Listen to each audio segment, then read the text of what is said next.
Good morning everyone. Hi डस्नी में आप सभी का स्वागत है। हम खुदा के शुक्रगुजार हैं एक बार फिर। खुदा ने हमें मौका दिया उसके चरणों में आने का और उसके कलाम को पढ़ने का और समझने का। हम जो है वो गिनती उसके 22 अध्याय में है, जिसमें हम देख रहे हैं कि 38 साल के बाद जो है आ, लगभग 38 साल के बाद जो है इसराइल जो है वो अब यरदन नदी के इस पार मोआब के अराबा में डेरे लगा चुकी है। और उनका डेरा लगाना अनगिनत देखा गया है कि वो लोग अनगिनत थे और जमीन को घेर के रखे हुए थे, यानी वो फैले हुए थे जमीन पर। और हम ये भी जानते हैं कि किस तरह से जब हम गिनती की पुस्तक उसके पहले अध्याय से हमने पढ़ना शुरू किया था कि खुदा ने उनको एक नया ऑर्डर दिया कहाँ पर उन्हें अपने डेरे लगाने हैं, कौन सी दिशा में लगाने हैं, और उनका झंडा जो है वो कैसा होना चाहिए। जब वो कूच करें तो सबसे पहले कौन सा कबीला जो है वो कूच करेगा। सो हर चीज का खुदा ने उन्हें ऑर्डर दे रखा था। और अगर मैं इमेजिन करूं उस तस्वीर को जो आपने शुरुआत में देखी थी, तो वो किस तरह से जो है वो दिख रहे होंगे एक क्रूज जो है, क्योंकि उनके नंबर्स भी जब हम गिनती कर रहे थे हर कबीले की, हर ट्राइब की, तो उनके नंबर्स जो हैं उनकी लेंथ और विड्थ को जो है वो दिखा सकते हैं कि कैसे एक क्रूज बनाकर जो है वो बैठे थे। सो उनको देख के बलाक जो कि मोआबी था, जो कि शेमाइट यानी नूह के एक बेटा जो है वो शेम था, शेम से इब्राहिम जो है वो पैदा हुआ। मोआबी वो है जो लूत के घराने से हैं। तो लूत और इब्राहिम का रिश्ता हमने ऑलरेडी देखा कि अजीज था और मतलब काफी करीबी था। घरेलू लोग थे या घर के लोग थे। और ये जो है देखता है जब इज़राइल को और जानता है कि इब्राहिम की ये संतानें हैं, और इब्राहिम को खुदा ने किस तरह से बुलाहट दी और किस तरह से उसके साथ वाचा किया कि उसके जिनको वो आशीष देगा वो आशीषित होंगे, और अगर कोई उन्हें कर्ज देगा तो वो कर्ज जो है वो होंगे। ये सब कुछ जानते हुए उसने आ, देखा कि मैं फिजिकली उस पर टूट नहीं सकता या फिजिकली उन पर जय नहीं पा सकता हूं। तो उसने दूसरा एक तरीका लिया और वो था बिलाम। बिलाम उस समय का एक नबी था जो मोआब के मतलब जगह पर जो है वो काम कर रहा था। खुदा ने कभी भी अपनी सच्चाई जो है सिर्फ इजरायलियों तक सीमित नहीं रखी, बट इजरायलियों से बाहर भी खुदा जो है वो अपना काम कर रहा था, क्योंकि शुरुआत से ही वो लोगों को बचाने की जो है कार्य में जो है खुदा लगे रहे हैं। वो अलग बात है कि लोगों ने अगर रिजेक्ट किया है तो कुछ नहीं करते, पर अगर वो एक्सेप्ट करते हैं तो खुदा उन्हें आशीष देता है, उनके साथ जो है वो रहता है। तो बलाम भी मुआबी नबी था, और वहां पर उसका भी जो पॉपुलैरिटी हमने देखी है कि बहुत ज्यादा थी। वो भी जहां जिसको भी आशीष देता था आशीषित होता था, जो कि 6वीं आयत की आखिरी लाइनों में दिया गया। और जो श्राप जहां पे श्राप देता था वो लोग श्रापित जो है वो हो जाते थे। सो उसने जो है अपने पुर्नियों को जो है बिलाम के पास जो है वो भेजा, और जो कुछ बलाक ने कहा था वो सब कुछ उससे कह सुनाया। और हमने देखा किस तरह से बिलाम जो है वो कंफ्यूज हुआ। उसकी उसका ये कहना कि ठहर जाओ इस जगह पर और मैं रात को प्रार्थना करूंगा, हमने इसके बारे में सारी चर्चा की है। पर आज देखेंगे उसके बाद खुदा का कलाम जो है वो किस कदर जो है हमारे से बात करता है। सो आइए, इससे पहले कि हम आज अपनी अगली आयत जो कि 9वीं आयत है उसको देखें, अपने सिरों को झुकाएंगे और हम प्रार्थना में जाएंगे। हमारे स्वर्गीय खुदावंद, हम आपके शुक्रगुजार हैं, धन्यवाद करते हैं कि रात भर हाँ आपने हमें मीठी नींद दी, सुबह की रोशनी दिखाई। खुदावंद, हम शुक्रगुजार हैं कि हम आसमान में आपको छोड़ किसी को नहीं जानते, और जमीन में भी खुदावंद हमारी इच्छा आपके लिए है। धन्यवाद कि आपने ये मौका दिया कि हम अपने सिरों को आपके सामने झुका सकें, आपकी वंदना कर सके और आपके कलाम से आपकी जुबान को सुन सकें। खुदावंद, हमें क्षमा करें जहां पर हम गलत हैं। क्षमा करें खुदावंद हमारे सोच को। क्षमा करें जहां पर हमारे देखनी अच्छी नहीं, जहां पर Yes, हमने अपने इरादे अच्छे नहीं रखे। हमारी yes, प्रार्थना है hallelujah. खुदावन कि आप हमें आशीष करें और हमें कबूल Yes, करें जैसे हम हैं, अपने पवित्र लहू से धोकर हमें साफ कर दें। yes, और खुदावन, हमारी प्रार्थना है कि आज के कलाम पर भी आपकी बरकत हो, ये कलाम हमारी जिंदगियों में व्यर्थ ना जाए। ये आपके बोल खुदावन जो आपके मुख से निकले हैं वो कभी भी व्यर्थ नहीं जाते, कभी भी खाली वापस नहीं आते। हमारी जिंदगियों में भी ऐसे ही हो, और ये जिंदगी को पैदा करके हमारी जिंदगी से जाए। हम यस। उन दिनों का इंतजार कर रहे हैं जब हम आपको रूबरू देखेंगे खुदावन। वो यस। शानदार समा खुदावन हमारे लिए खुशियों का हो। हम छाती ना पीटे उन लोगों की तरह, ना गुफाओं से कहें हमें छुपा लें, ना पत्थरों से कहें या पहाड़ों से कहें हम पर गिर पड़ो। पर खुदावंद हम आनंदित हों आपको देखकर, और आपके साथ स्वर्ग की बादशाहत में उठा लिए जाएं। हमारी प्रार्थना है कि आप बोले और हम सुने, आप बढ़े और हम घटे, आपका नाम मुबारक ठहरे। इस प्रार्थना को यीशु के नाम से मांगते हैं, आमीन। आमेन। सो आइए देखते हैं उसकी 9वीं आयत। तब परमेश्वर ने बिलाम के पास आकर पूछा कि तेरे यहाँ ये पुरुष कौन है। बिलाम ने परमेश्वर से कहा, सपोरा के पुत्र मोआब का राजा बालाक ने मेरे पास यह कहला भेजा है कि सुन, जो दल मिस्र से निकल आया है उससे भूमि ढक गई है, इसीलिए आकर मेरे लिए उन्हें श्राप दे। संभव है कि मैं उनको लड़कर उनको बरबस निकाल सकूंगा। परमेश्वर ने बिलाम से कहा, तू इसके संग मत जा, इन लोगों को श्राप मत दे, क्योंकि वे आशीष के भागी हो चुके हैं। भोर को बिलाम ने उठकर बलाक के हाकिमों से कहा कि तुम अपने देश को चले जाओ, क्योंकि यहोवा मुझे तुम्हारे साथ जाने की आज्ञा नहीं दे। ओके, सो यहाँ पर हम देखते हैं कि अ, जब उसने उनको ठहराए दिया।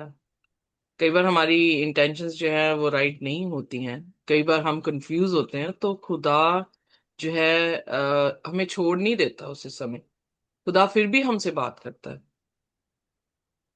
और खुदा बिलाम के पास आया, जबकि उसके दिल में जो है ग्रीडीनेस का बीज जो है वो पुंगरी ही रहा था। तो खुदा ने अपनी प्रेजेंस देके अपने शब्दों से, यानी यहाँ पे परमेश्वर लिखा है, तब परमेश्वर ने बिलाम के पास आकर पूछा। सो ही स्टिल सीकिंग बिलाम। वो अभी भी बिलाम को जो है सीख कर रहे हैं खुदा, कि किसी भी तरह से जो है बिलाम गलत ना हो जाए या वो पाप में गिर ना जाए। अगर आपको याद हो तो पतरस के लिए प्रभु यीशु मसीह ने कहा कि पतरस मैंने तेरे लिए दुआ की है। पतरस ने भी इनकार यीशु मसीह का किया, यहूदा ने भी इनकार किया। दोनों का इनकार करना अलग अलग था बेशक, बट दोनों ने इनकार किया। और पतरस ने तो यहां तक भी कहा कि लानत हो मुझ पे या कर्स हो मेरे पे, मैं इस आदमी को नहीं जानता। बट जब वो यीशु मसीह के साथ उसकी आ, मतलब रूबरू या आंखों में जब उसने देखा यीशु मसीह के, तो बाइबल में लिखा कि यीशु मसीह ने बड़े प्यार से उसकी तरफ जो है वो देखा, और वही प्यार जो है उसको रियलाइज हुआ कि उसने प्रभु यीशु मसीह का इनकार किया, और वो उसने पश्चाताप किया। सो हम किसी भी टाइम पे भी अगर कमजोर पड़ेंगे तो खुदा हमें छोड़ नहीं देता। खुदा वापस हमारे को ढूंढने के लिए आता है। यीशु मसीह ने भी जो है दृष्टांत दिया 100 भेड़ों का, उसमें से एक भेड़ जो है वो गुम हो गई थी। और बाइबल में लिखा कि वो जो है 99 भेड़ों को अपने गले में रख के एक भेड़ को ढूंढने के लिए निकला। सो इमेजिन करें इस प्यार को खुदा के, कि कितना प्यार करने वाला खुदा हमारा है, कि वो हमें छोड़ता नहीं, वो हमें त्यागता नहीं, बल्कि वो हमेशा हमारी ढूंढ करता है। ये यहाँ पर ही नहीं कि हम गॉस्पेल में देखते हैं, पर हम शुरुआत में देखते हैं जब आदम से पाप हुआ तो ढूंढने कौन निकला था? ढूंढने कौन आया आदम को? आदम खुदा के पास नहीं गया, खुदा आदम के पास आया और कहा, आदम, आदम, तू कहाँ है? सो बी ग्रेटफुल कि अगर हम कहीं दलदल में गिर भी जाएंगे तो खुदा हमें ढूंढता हुआ जरूर आएगा, और उसकी एक आवाज अगर हम सुनकर उसकी तरफ मुड़ जाए तो क्या ही भला जो है वो काम होगा। सो यहाँ पर खुदा ने बिलाम से पूछा कि ये पुरुष कौन है। प्रश्न ये उठता है कि क्या खुदा नहीं जानता था कि ये लोग कौन है? क्या खुदा नहीं जानता था कि आदम ने पाप कर दिया है? तो आदम, क्या तूने वो फल खा लिया जो मैंने तुझसे मना किया था? तो खुदा ने क्वेश्चन जो है उसे पुट किया। क्वेश्चनिंग जो है वो कम से कम हम ये देख सकते हैं आज के टाइम में कि एक सेल्फ रियलाइजेशन जो है वो लेकर आती है, एक ऑनेस्टी जो है वो देखी जा सकती है। अगर बाई चांस आपने मुझसे प्रश्न पूछा है और मैंने झूठ बोल दिया और आपको सच पता था, तो आप क्या समझेंगे मेरे बारे में?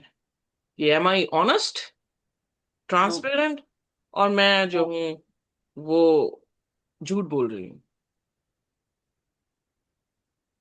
सो जी। हमारी जो असली तरबियत है वो तब दिखने को आती है जब सिचुएशन जो है वो थोड़ी ट्विस्ट हो जाए।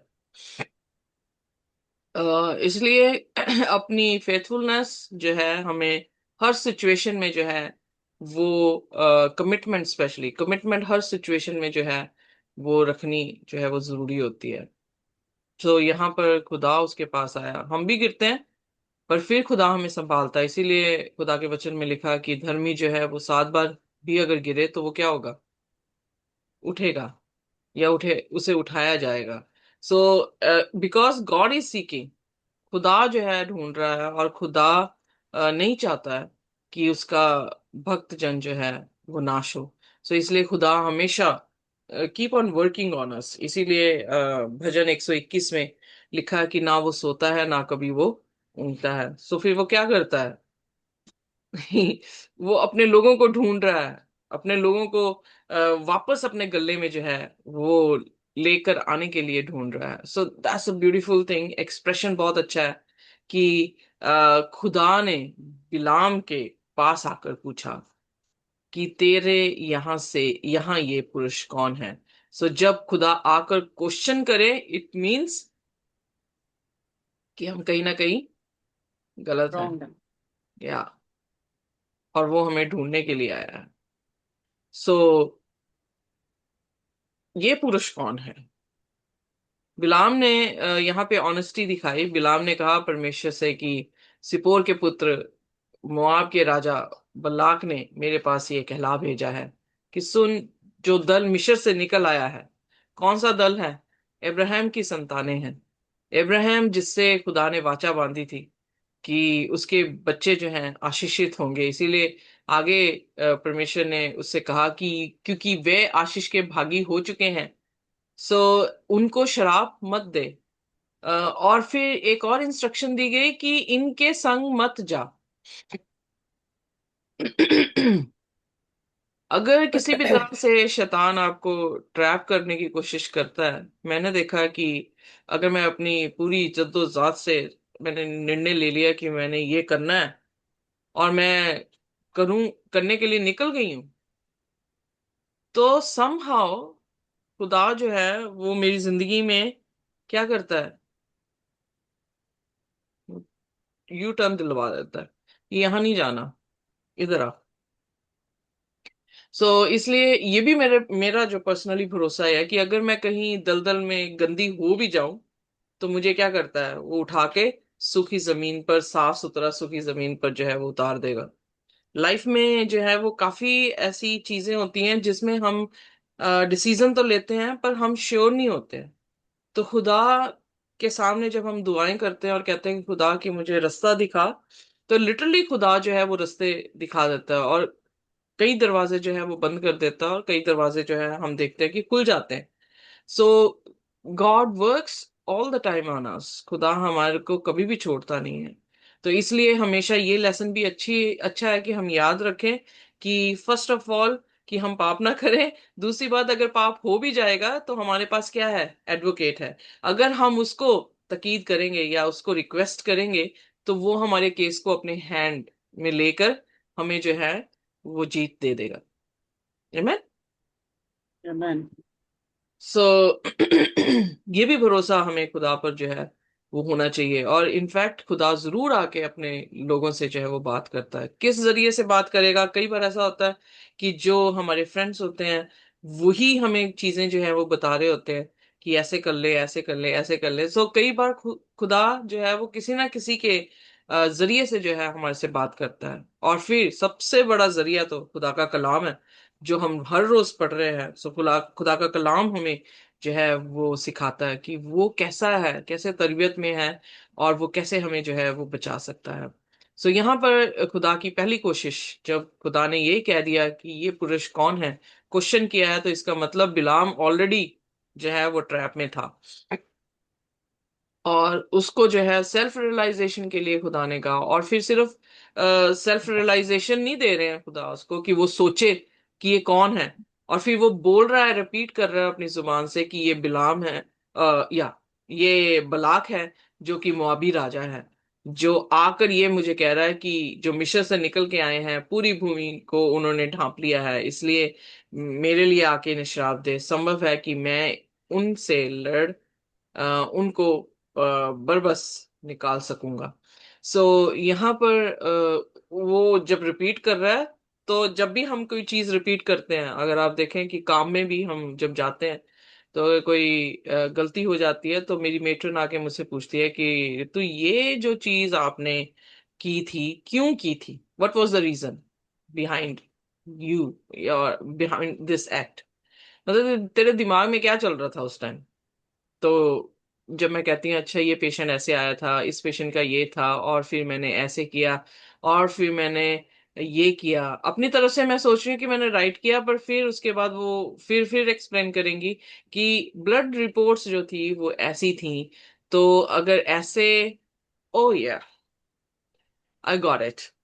सो फिर मैं कहती हूँ कि हाँ मुझे समझ आ गई, हाँ okay. So the next time I will make sure कि जो ब्लड रिपोर्ट्स हैं वो WBC का और न्यूट्रोफिल का जो है।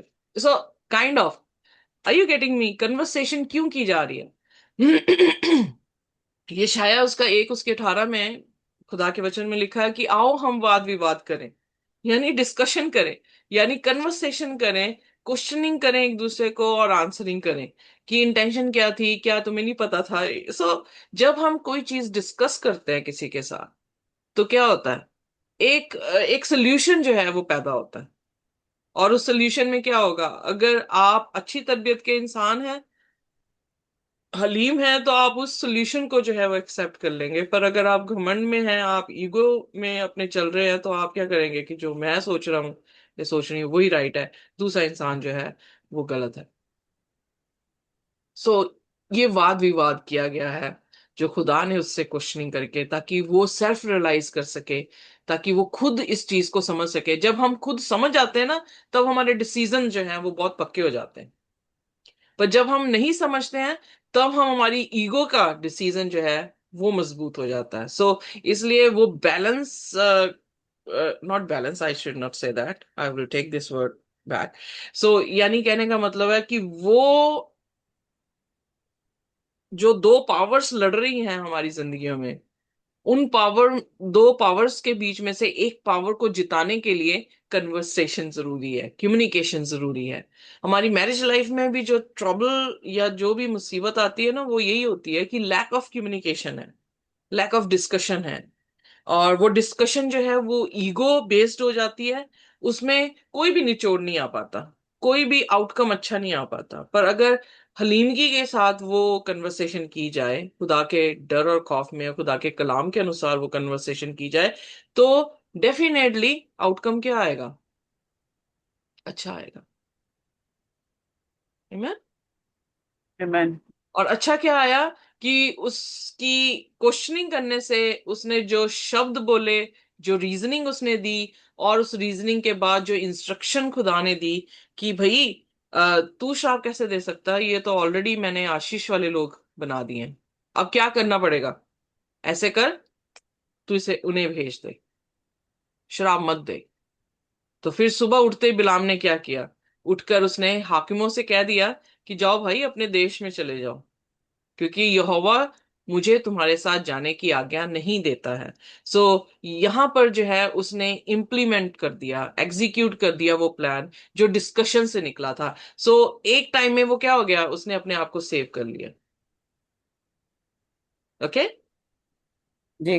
लर्निंग हमारे लिए आज ये है कि अगर कोई चीज गलत उलट हो रही है, बट कीप ऑन प्रेइंग, कि खुदा जो है वो आके खुद आपसे कन्वर्सेशन करे, किसी के जरिए से भी जो है आपकी अक्ल को खोले, और आप हलीम रहें ताकि खुदा की कलाम की बातों को आप एक्सेप्ट कर सकें। और आउटकम क्या आएगा कि आप खुदा की तरफ कदम लेंगे। यकूब की पत्री में क्या लिखा है कि तुम मेरे करीब आओ, मैं तुम्हारे करीब आऊंगा। और फिर शैतान खुद ब खुद जो है वो भाग जाएगा। सो प्रिंसिपल वही है जो खुदा के वचन में जो है खुदा के दासों ने हमारे लिए लिख छोड़ा है, कि हमारा खुदा के करीब आना, खुदा के साथ कन्वर्सेशन होना, खुदा की इंस्ट्रक्शंस को फॉलो करना, आउटकम मिलना, और फिर खुदा की इंस्ट्रक्शन के अनुसार जब हम कर देते हैं तो जितने हमारे ट्रैप्स हैं वो हमसे क्या हो जाएंगे, दूर हो जाएंगे। पर अगर हल्की सी भी नियत खराब हुई तो नेक्स्ट टाइम जो है हम उस ट्रैप में फंस जाएंगे। सो कल देखेंगे कि किस तरह से बिलाम जो है इस ट्रैप में फंसा। पर आज हम ये सीख के जा रहे हैं और खुदा से दुआ करेंगे कि खुदा हमें ये कुव्वत और ताकत दे ताकि हम तेरे कलाम से ना दाएं और ना बाएं मुड़े। कोई भी जन जो है वो हमारे लिए प्रार्थना कर सके। आइए हम प्रार्थना करें। हालेलुया। धन्यवाद धन्यवाद धन्यवाद। हे मेरे महान समर्थी प्रभु यीशु, ਜ਼ਮੀਨ ਅਸਮਾਨ ਦੇ ਖਾਲਿਕ ਔਰ ਮਾਲਿਕ ਮੇਰੇ ਪਿਤਾ, ਇਸ ਵਕਤ ਦੇ ਲਈ ਅਸੀਂ ਤੁਹਾਡਾ ਧੰਨਵਾਦ ਕਰਦੇ ਹਾਂ ਪਰਮੇਸ਼ਵਰ, ਸੁੰਦਰ ਵਚਨ ਦੇ ਲਈ ਮੇਰੇ ਪਿਤਾ, ਅੱਜ ਦੀ ਰੋਟੀ ਦੇ ਲਈ ਪਰਮੇਸ਼ਵਰ ਜੋ ਸਾਡੇ ਜੀਣ ਦਾ ਆਧਾਰ ਹੈ ਮੇਰੇ ਪਿਤਾ। ਪ੍ਰਭੂ ਤੇਰੇ ਵਚਨ ਜੋ ਸਾਡੇ ਪਾਉ ਦੇ ਲਈ ਰੋਸ਼ਨੀ ਨੇ ਪਰਮੇਸ਼ਵਰ, ਅਸੀਂ ਧੰਨਵਾਦ ਕਰਦੇ ਹਾਂ ਕਿ ਤੁਸੀਂ ਰੋਜ਼ ਸਾਨੂੰ ਆਪਣੀ ਸੰਗਤੀ ਦਿੰਦੇ ਹੋ ਔਰ ਆਪਣੇ ਵਚਨਾਂ ਦੇ ਰਾਹੀਂ ਸਾਡੇ ਰਸਤਿਆਂ ਨੂੰ ਤੁਸੀਂ ਸਹੀ ਕਰਦੇ ਹੋ ਮੇਰੇ ਪਿਤਾ। ਸਾਡੀਆਂ ਗਲਤੀਆਂ ਗੁਨਾਹਾਂ ਜੋ ਸਾਡੇ ਕੋਲ ਹੋ ਜਾਂਦੇ ਨੇ ਮੇਰੇ ਪਿਤਾ, ਸਾਨੂੰ ਮਾਫ ਕਰਨਾ। ਔਰ ਅਸੀਂ ਵਿਸ਼ਵਾਸ ਕਰਦੇ ਹਾਂ ਕਿ ਤੂੰ ਦਿਆਲੂ ਔਰ ਕਿਰਪਾਲੂ ਪਰਮੇਸ਼ਵਰ ਹੈ ਪਰਮੇਸ਼ਵਰ, ਕਿ ਤੂੰ ਸਾਨੂੰ ਹਰ ਜਗ੍ਹਾ ਤੇ ਸਾਨੂੰ ਮਾਫ ਕਰਕੇ ਸਹੀ ਕਰਕੇ ਪਰਮੇਸ਼ਵਰ ਸਾਨੂੰ ਫਿਰ ਦੁਬਾਰਾ ਤੋਂ ਆਪਣੇ ਵਿੱਚ ਲਗਾ ਲੈਂਦਾ ਹੈ ਪਰਮੇਸ਼ਵਰ। ਤੁਸੀਂ ਬੋਲਿਆ ਕਿ ਜੋ ਟਾਹਣੀਆਂ ਮੇਰੇ ਵਿੱਚ ਬਣੀਆਂ ਰਹਿੰਦੀਆਂ ਨੇ ਉਹ ਹਮੇਸ਼ਾ ਫਲਵੰਤ ਰਹਿੰਦੀਆਂ ਨੇ, ਨਾ ਉਹ ਸੁੱਕਦੀਆਂ ਨੇ, ਉਲਟਾ ਫਲ ਲੈ ਕੇ ਆਉਂਦੀਆਂ ਨੇ ਪਰਮੇਸ਼ਵਰ। ਅਸੀਂ ਉਸ ਟਾਹਲੀ ਤਰ੍ਹਾਂ ਬਣੀਏ ਕਿ ਜੋ ਹਮੇਸ਼ਾ ਤੇਰੇ ਵਿੱਚ ਲੱਗੇ ਰਹੀਏ, ਤੇਰੇ ਵਚਨਾਂ 'ਚ ਹਮੇਸ਼ਾ ਬਨੇ ਰਹੀਏ, ਤਾਂ ਕਿ ਅਸੀਂ ਫਲਵੰਤ ਹੁੰਦੇ ਜਾਈਏ। ਸਾਡੇ ਜੀਵਨ ਪਰਮੇਸ਼ਵਰ ਛਿਨ ਬਰ ਛਿਨ ਬਦਲਦੇ ਜਾਣ ਪਰਮੇਸ਼ਵਰ। ਔਰ ਪ੍ਰਭੂ ਤੇਰੀ ਔਰ ਭਸਦੇ ਜਾਣ ਸਾਡੇ ਪੈਰ ਮੇਰੇ ਪਿਤਾ। ਇਸ 'ਚ ਸਾਡੀ ਕੋਈ ਪ੍ਰਭੂ ਜੀ ਖੂਬੀ ਲਿਆਕਤ ਨਹੀਂ ਹੈ, ਨਾ ਬਲ ਸੇ ਨਾ ਸ਼ਕਤੀ ਸੇ, तेरी आत्मा ਦੇ ਦੁਆਰਾ। तेरी आत्मा ਸਾਨੂੰ ਗਾਈਡ ਕਰੇ ਪਰਮੇਸ਼ਵਰ, ਔਰ ਅਸੀਂ ਪ੍ਰਭੂ ਤੈਨੂੰ ਉਹ ਜੀਵਨ ਜੋ ਤੈਨੂੰ ਪਾਉਂਦਾ ਹੈ ਉਹ ਦੇ ਸਕੇ। ਇਸ ਪ੍ਰਾਰਥਨਾ ਨੂੰ ਪਿਆਰੇ ਬੇਟੇ ਖੁਦਾਵੰਦ यीशु मसीह ਦੇ ਸਮਰਥੀ ਨਾਮ 'ਚ ਮੰਗਦੇ ਔਰ ਪਾਉਂਦੇ आमीन। Ma'am thank you very much. और खुदा की शांति और उसका अनुग्रह हमारे साथ जब तक हम प्रभु यीशु मसीह को रूबरू ना देखें इसी तरह से बना रहे। आमीन। आमीन।